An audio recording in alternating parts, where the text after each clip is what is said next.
Most people think reinvention is a decision. That one morning you wake up, draw a line in the sand, and simply become someone new. They imagine it starts with a vision board or a gym membership or a perfectly timed epiphany.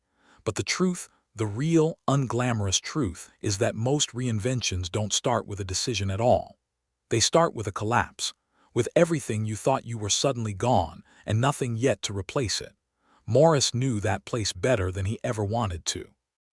He was 41 when his life came apart at the seams, not slowly, not gently, but all at once, the way a table collapses when the last leg gives out.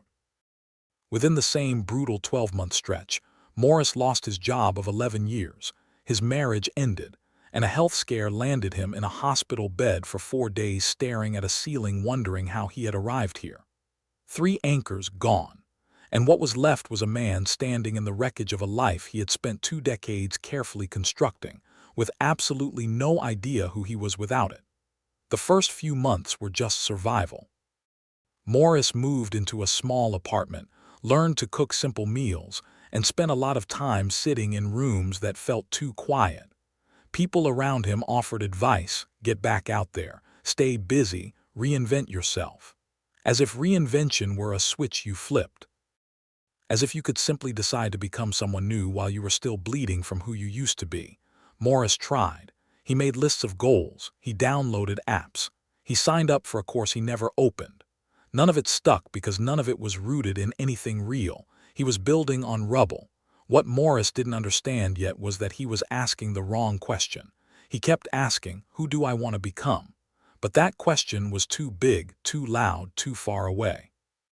It kept sending him back to paralysis.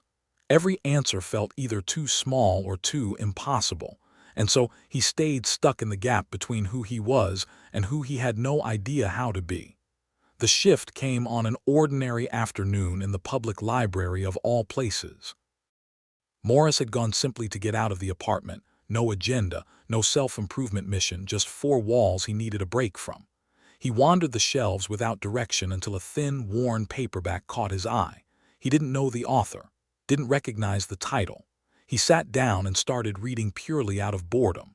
The book wasn't about reinvention. It was about identity. And somewhere in the middle chapter, Morris read a single paragraph that rearranged something in his chest. The author wrote that most people approach rebuilding themselves by starting with the future, with who they want to be, when the only honest place to start is with the present, not with goals, not with vision, but with a single, quiet question: what is still true about me right now underneath everything I've lost? Morris put the book down and sat with that question for a long time. What was still true about him? Not what he used to do for a living, not what his marriage had made him, not the version of himself that existed in other people's memories. What was actually, genuinely still there when all of that was stripped away? He thought about it carefully and honestly. He was still curious, always had been.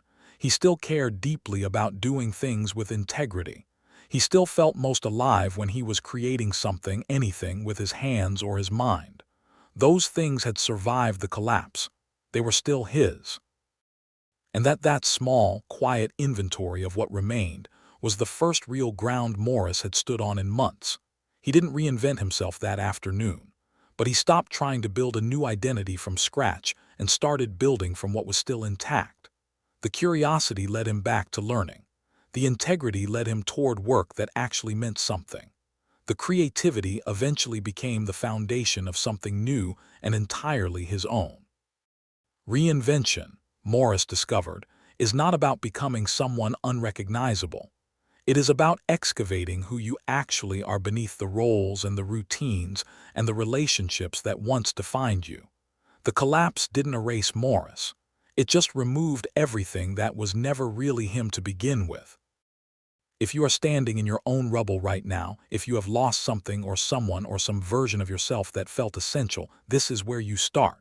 Not with who you want to become, with what is still true about you right now. That is your foundation. That is where the real rebuilding begins. You don't need to have it all figured out. You just need to start with what's still there. If this story moved you, subscribe and share it with someone who needs to hear it today.